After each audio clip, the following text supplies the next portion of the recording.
Bonsoir. Donc, on va créer ici un diagramme de Gantt, d'accord? Donc, qui va être réalisé grâce à l'outil Gantt Project. Donc, on clique sur l'icône de Gantt Project et donc à partir de là, on va avoir une fenêtre qui va apparaître, hein. C'est la fenêtre de base de Gantt Project avec sur la partie de gauche l'ensemble des tâches qu'on va définir et à droite le diagramme qui va apparaître. Ici, on voit notre onglet diagramme de Gantt qui est en rapport avec les tâches et l'onglet diagramme de ressources dans lequel on va définir l'ensemble des ressources qui vont être affectées aux différentes tâches. D'accord? Donc là, on va définir d'abord en premier lieu, suivant le menu que nous trouvons ici en haut à gauche. Donc on a le menu projet, éditer, affichage, tâches, ressources et aides. Et donc, à partir de là, on va créer notre fichier, c'est-à-dire qu'on va sauvegarder le fichier, on va dans Projet, on va ensuite dans Enregistrer sous, et là, on a notre fichier que l'on veut sauvegarder. Donc, il est par défaut enregistré sur cet ordinateur, et à partir de là, on doit définir ici le nom du fichier. Donc, on enlève la partie initiale qui est là, on laisse l'extension .gan, et on va mettre ici le nom de notre projet. Donc, on va donner ce nom-là, notre, avec un tiret du bas de préférence, projet. Okay. Donc, notre projet.gan et qu'on va enregistrer. Donc, on clique sur enregistrer et là, donc, on voit en haut à gauche qu'on a bien le nom du projet, du fichier qui est bien enregistré de cette manière. Maintenant, il s'agit de définir le nom du projet. À partir de là, on va dans projet et on va dans paramètres du projet. Et lorsqu'on est sur cette fenêtre, donc de paramètres de projet, on va avoir ici à définir les différents éléments qui concernent le projet. Donc en premier lieu, on a ici le nom du projet. Donc à la place de cette valeur par défaut, on va mettre le nom de notre projet. Donc on va mettre notre projet.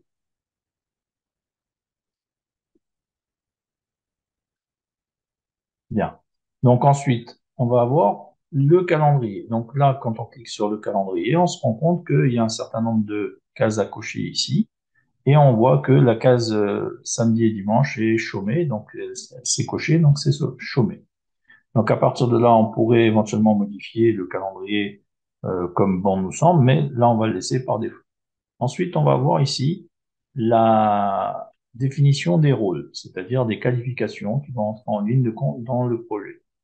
Donc ici, on va venir dans cette partie-là, on va cliquer sur cette zone-là et on va faire de sorte de créer les différentes qualifications. Donc ici, on va voir chef de projet MOA, d'accord? Donc on valide avec le bouton Entrée. Ensuite, on double-clique encore pour ajouter une deuxième qualification, donc chef de projet MOE. OK. Ensuite, on va créer une autre qualification, celui de développeur. OK. Ensuite, on va voir des designers. OK. Et ensuite, on va voir des testeurs. Voilà. Et donc, on clique sur le bouton Entrée et on a l'ensemble des qualifications. Si on a besoin d'en rajouter, c'est bien sûr qu'on revient dans Projet, donc paramètres du projet, et on vient dans Rôle pour rajouter ici une qualification avant de l'utiliser. Ensuite, on clique sur OK. À partir de là, pardon, on va avoir à définir l'ensemble des tâches du projet. Donc, pour créer une tâche, il faut se positionner ici dans le diagramme de Gantt. OK, donc on a l'onglet diagramme de ressources, diagramme de Gantt. Donc, on se positionne sur le diagramme de Gantt et on vient soit ici, on fait un clic droit et on a une nouvelle tâche et avec laquelle on va pouvoir créer une nouvelle tâche, soit on clique sur le bouton qui est là, qui représente une montre. Et donc, à partir du moment où on clique là-dessus, on va voir également une tâche. Soit on vient dans tâche ici et on clique sur nouvelle tâche. OK? Voilà. Donc là, à partir de là, on va faire un clic droit, nouvelle tâche.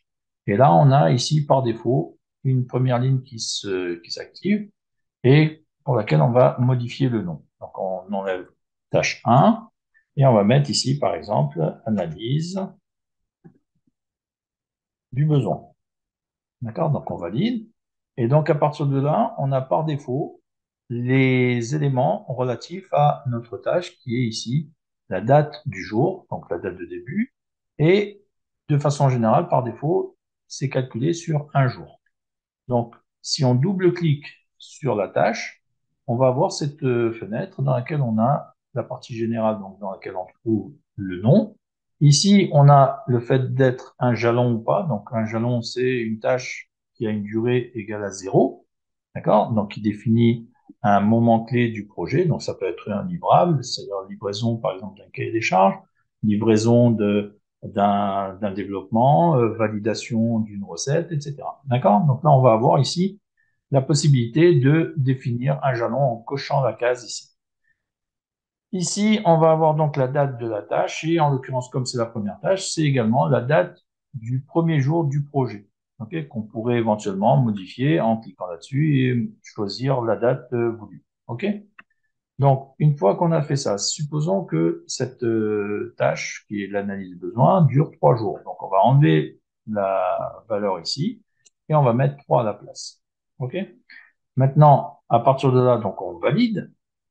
OK? Et donc, ça veut dire que maintenant, on a ici la date de début qui est le 16.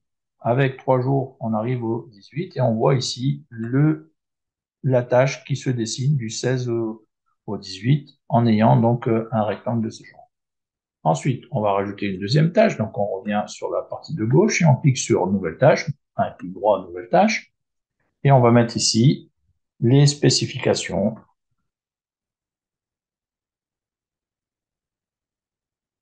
fonctionnelles détaillées. OK. Donc là, dans l'immédiat, on voit que la tâche est là, d'accord, parce qu'elle n'a aucun lien avec la tâche précédente. Donc, ce qu'il faut faire par rapport à cela, on double-clique sur la tâche et on va faire de sorte de définir une durée. Donc là, on va définir par exemple une durée de 4 jours, d'accord, par exemple. Et à partir de là, on va faire de sorte, pour avoir la date de début de cette tâche, il faut venir ici au niveau du prédécesseur et faire de sorte de voir quelle est la tâche qui est liée à celle-là. Et donc, on clique sur nom de tâche ici et on va avoir la liste des tâches qui sont saisies dans la partie de l'ensemble des tâches. En l'occurrence ici, on n'a qu'une seule tâche qui est analyse de besoin. Donc, étant donné que les spécifications fonctionnelles détaillées suivent directement l'analyse du besoin, donc on peut cliquer là-dessus. Et à partir de là, on a ici le type de relation qu'il va y avoir entre les deux tâches. C'est-à-dire, en l'occurrence ici, c'est fin-début, c'est-à-dire que la première tâche, l'analyse du besoin, doit être terminée pour pouvoir entamer la deuxième partie, c'est-à-dire les spécifications fonctionnelles détaillées. Si on avait d'autres tâches ou un autre genre de relation, il pourrait y avoir des relations de fin-fin, début-fin et début-début. Donc, on verra par la suite ce à quoi ça correspond. En gros, le fait de faire une relation de fin-fin, c'est que les deux tâches vont se terminer en même temps. Le fait de mettre début-début, ben, les deux tâches vont commencer en même temps. Et le fait de mettre début-fin, c'est lorsque la tâche est en cours et elle termine une fois que la tâche suivante commence. D'accord? Donc là, on va laisser fin-début et on valide. À partir de là, on va avoir ici, donc maintenant, nos deux tâches, on voit que nos deux tâches sont liées par cette flèche du fait d'avoir fait la notion de prédécesseur. OK? Ensuite, on va créer une nouvelle tâche. Donc, on va créer la tâche qui est en rapport avec la rédaction du cahier des charges. Donc, rédaction cahier charge. Voilà. Donc là, on a donc cette tâche. Donc, de la même manière, ici, on voit qu'elle démarre n'importe comment par rapport aux autres tâches. Donc, on va venir la lier et mettre la durée. Donc, on double-clique sur la tâche. Et ici, on va mettre donc la durée de, par exemple, de 2 jours. OK? Donc, à partir de là, on va aller dans la partie prédécesseur et on fait de sorte de mettre le prédécesseur qui est ici la spécification, enfin, les spécifications fonctionnelles détaillées avec la notion de fin-début, donc de la même manière. Donc, on valide. Et là, on voit que l'ensemble des tâches sont liées de cette manière. Ensuite, on fait de sorte de rajouter les autres tâches. Donc, on va créer ici une tâche maquettage. D'accord? Donc là, on va avoir une autre tâche qui va être, par exemple, les éléments, les autres éléments donc, du cahier des charges. Donc, on va mettre autre élément,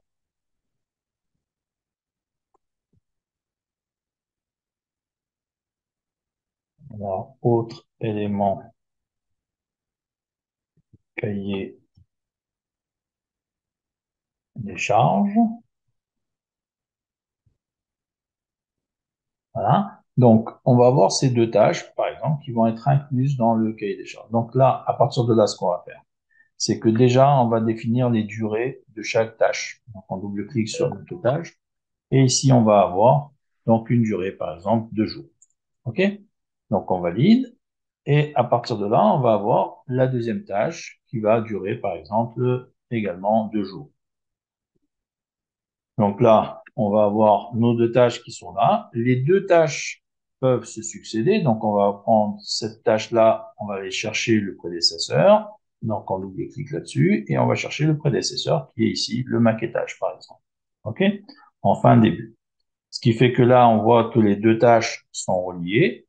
Maintenant, ce qu'on veut faire de sorte, c'est que la rédaction du cahier des charges englobe le maquettage et les autres éléments du cahier des charges. D'accord? Donc, on va sélectionner comme ça maintenant les deux tâches en cliquant sur Shift, la touche Shift et la touche flèche du clavier. Et on vient au milieu de cette manière, on fait un clic droit et on fait indenter. Ce qui fait que maintenant, on voit que les deux tâches sont sous la rédaction du cahier des charges. Et on a ici donc le graphique qui est bien en rapport avec ce qu'on a défini. C'est-à-dire qu'on a les deux tâches qui sont l'une après l'autre et le cahier des charges qui englobe les deux fait suite à la spécification fonctionnelle des textes. OK? Donc à partir de là, on va avoir maintenant les autres éléments. Donc, on va créer une nouvelle tâche qui va être, en fait, alors, donc ici, on va créer une nouvelle tâche qui va être la signature du cahier des charges. Donc, signature, cahier des charges.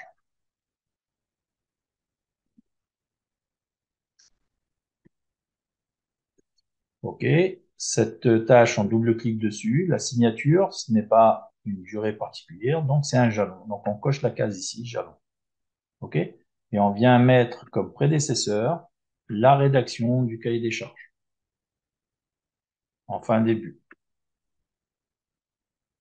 Ah, et là, on a un problème. Alors, pourquoi on a un problème? C'est tout simplement parce que ici, la signature ne fait pas partie de l'ensemble des éléments du cahier des charges, puisque j'ai dit que cette signature fait suite à la rédaction du cahier des charges. Donc là, il y a un problème d'indentation par rapport à cette tâche. Vous voyez qu'elle est sous la rédaction du cahier des charges au même titre que le maquettage et les autres éléments. Donc là, il va falloir qu'on annule l'indentation de façon à la rendre isolée du cahier des charges. Donc là, je vais effacer ici l'erreur et je vais faire un clic droit sur la tâche et je vais faire annuler l'indentation. D'accord? Donc on voit bien maintenant que la tâche est indépendante de la rédaction du cahier des charges. Donc là, on vient maintenant, on clique sur la tâche, on vient dans le prédécesseur et on sélectionne la rédaction du cahier des charges. OK? En fin début, et on valide. Ça fait que maintenant, on voit bien que suite à la rédaction du cahier des charges dans sa totalité, on voit ici le jalon sous forme d'un losange qui est défini ici et qui a une durée égale à 0. Donc, à partir de là, on va avoir maintenant d'autres tâches. Donc, on va cliquer ici, nouvelle tâche, et on va avoir donc la conception, puisque le contrat est signé. Donc, la conception, on va pouvoir la commencer. Donc là, on va double-cliquer dessus de la même manière. On va définir ici une durée. Donc, on va prendre par exemple 4 jours. D'accord? Et on va dire que le prédécesseur, c'est la signature du cahier des charges. OK?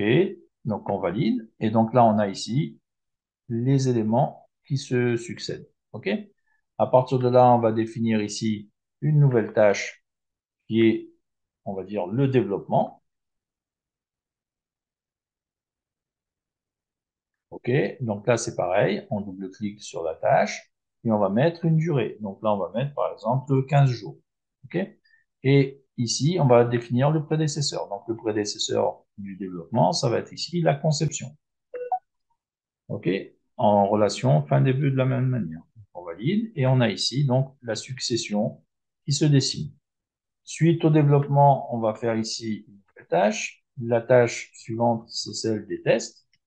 Donc on valide et on va double-cliquer dessus. On fait de sorte de mettre une durée par rapport à ces tests. On va mettre par exemple 2 jours et on va définir le prédécesseur comme étant le développement en relation fin-début. Et on valide. Et là, on voit que la tâche est bien là en relation avec le développement. Ensuite, suite au test, on va faire une recette. Donc une recette fonctionnelle. Et on valide. Et donc là, on va double-cliquer sur cette tâche-là et on va faire de sorte d'avoir la durée. Donc on va mettre ici, par exemple, 3 jours. On va définir le prédécesseur comme étant le test, enfin les tests du développement en fin début. OK, donc là, on va avoir notre tâche qui est là. Donc ça veut dire que là, en faisant tout cela, on a fait de sorte d'avoir, en fonction de la date de début qui a été définie dans la première tâche, on voit ici la date de fin en rapport avec le projet. D'accord? Et ça, c'est la conséquence directe de l'ensemble des tâches qui ont été reliées les unes aux autres en fonction de la logique du projet, tout simplement. OK? Donc maintenant, la question, c'est définir les ressources. Et donc, par rapport aux ressources, de définir le coût. Et on va définir ici donc les éléments en rapport avec cela. Donc, on va dans la partie ressources. Donc, on va dans le diagramme de ressources et on fait un clic droit. De la même manière que les tâches, on peut cliquer droit et avoir une nouvelle ressource. On peut cliquer sur le bouton ici qui est représenté par un petit bonhomme et on va avoir la même réalisation de ressources. Sinon, on va dans ressources et on fait une nouvelle ressource. C'est exactement le même. Donc ici, on va faire un clic droit, nouvelle ressource. Et là, on a cette fenêtre qui apparaît pour remplir les renseignements de la ressource. Donc ici, on va définir ici, en premier lieu, une ressource qui va faire office de chef de projet MOA. Donc on va l'appeler René MOA, d'accord, juste pour repérer que c'est bien cette personne qui gère cette partie-là.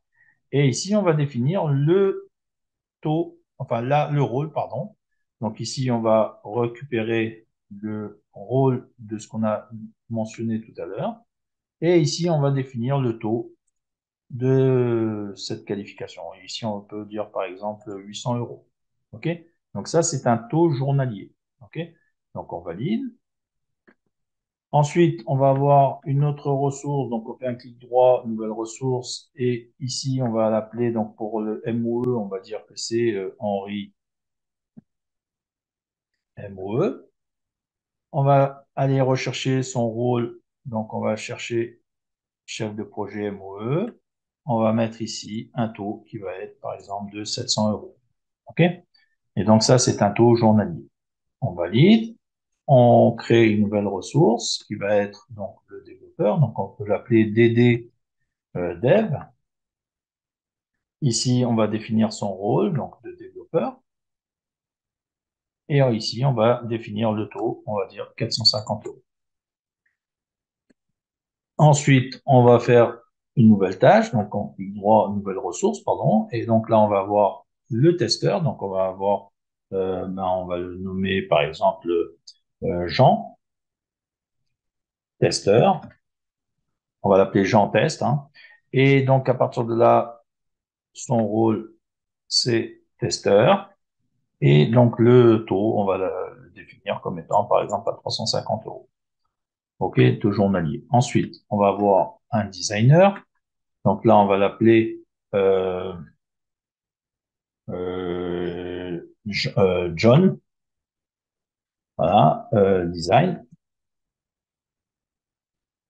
Et on va définir son rôle comme étant designer. Et on va définir son taux comme étant, par exemple, 400 euros. Et on valide. Ça fait que là, maintenant, on a nos ressources qui vont être en rapport avec les qualifications définies. Et ce qu'il va falloir faire maintenant, c'est affecter les ressources aux tâches. D'accord? Donc, on vient dans le diagramme de Gantt, on clique sur chaque tâche maintenant et on va affecter des ressources.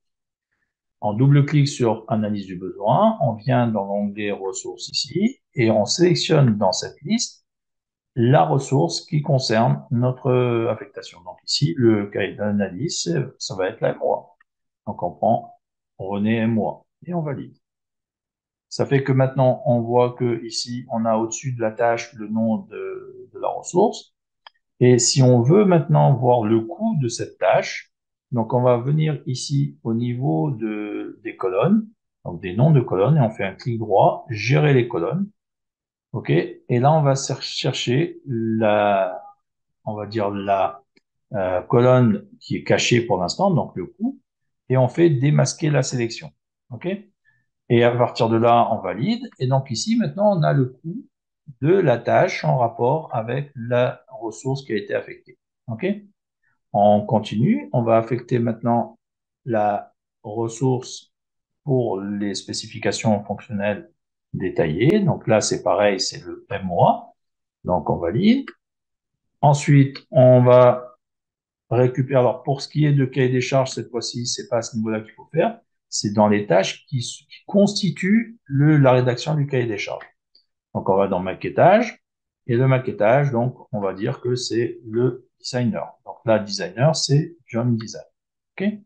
On valide. Et là, vous voyez que finalement, on a 800 euros, par exemple, puisqu'il y a 2 jours par rapport à ce travail-là. Ces 800 euros pour cette tâche-là se répercutent en totalité sur la rédaction du cahier des charges au-dessus. OK? Donc là, on vient prendre la deuxième partie du cahier des charges, on va dans ressources et on sélectionne ici le MOE qui va définir le cahier des charges. D'accord? Donc à partir de là, on va avoir le cumul maintenant des différentes tâches pour le cahier des charges. On a bien 2200 qui est 1400 plus 800. D'accord? Ensuite, la signature du cahier des charges, on va l'affecter aux 2 ressources qui sont nécessaires pour cela, donc en l'occurrence la MOA et le MOE. D'accord? Donc là, on va valider et on a ici donc les 2 personnes, mais comme la tâche a une durée de 0, en fait, ici, il n'y a pas de valorisation. OK? Ensuite, on va avoir la conception. Donc la conception, c'est le développeur. OK? Donc on va sélectionner ici le développeur. OK? Et on va avoir donc cette partie-là qui va être valorisée. Ensuite, je prends le développement lui-même, c'est la ressource qui va être le développeur. Donc là, je reprends aussi le développeur. Ensuite, on prend les tests, et les tests, ça va être également la ressource qui va être Jean Test. Donc on valide. Et ensuite, on va voir ici, pour ce qui est de la recette fonctionnelle, ça va être le MOA. Donc, on sélectionne un MOA et on valide. Et donc là, on a maintenant l'ensemble des coûts du projet suivant chaque tâche. Pour avoir maintenant le coût total du projet, on va faire de sorte d'avoir ici une tâche. Donc, on va créer, on monte en haut, on clique sur Nouvelle tâche et on va mettre le nom de projet. À partir de là, cette tâche-là, il faut qu'elle soit au premier niveau. Donc, on fait un clic droit sur cette ligne. On va dans Monter. Maintenant, cette tâche projet, elle est au premier niveau. Il faut sélectionner ensuite toutes les tâches qui sont en dessous et faire un clic droit, indenter. Et donc, on voit maintenant que l'ensemble des tâches est sous la tâche principale projet. Donc, on peut refermer ici en fonction de la volonté d'analyser le détail ou pas. Pareil pour la rédaction du cahier des charges, on peut voir le détail ou non. OK? Et donc ici, on voit le total de 19 450 qui est la totalité de l'ensemble des tâches qui a été défini ici, suivant les ressources. Et donc, à partir du moment où l'ensemble des tâches a été affecté par les ressources, on peut aller visiter maintenant le diagramme des ressources et on se rend compte ici que l'ensemble des ressources est affecté suivant les tâches. Et quand tout est en bleu, c'est que tout va bien. Donc ici, on peut, par rapport à chaque ressource, on peut voir le détail de chaque tâche qui a été affectée. Donc là, pour MOA, c'est l'ensemble de ces 4 tâches. MOE, c'est ces 2 tâches. Le dev, c'est ces 2 tâches. Le testeur, c'est cette tâche seulement. Et le designer, c'est cette tâche-là. D'accord? Et donc là, on peut analyser l'ensemble des tâches de cette manière et des ressources. Voilà. Lors des prochaines vidéos. En attendant, je vous remercie et à bientôt.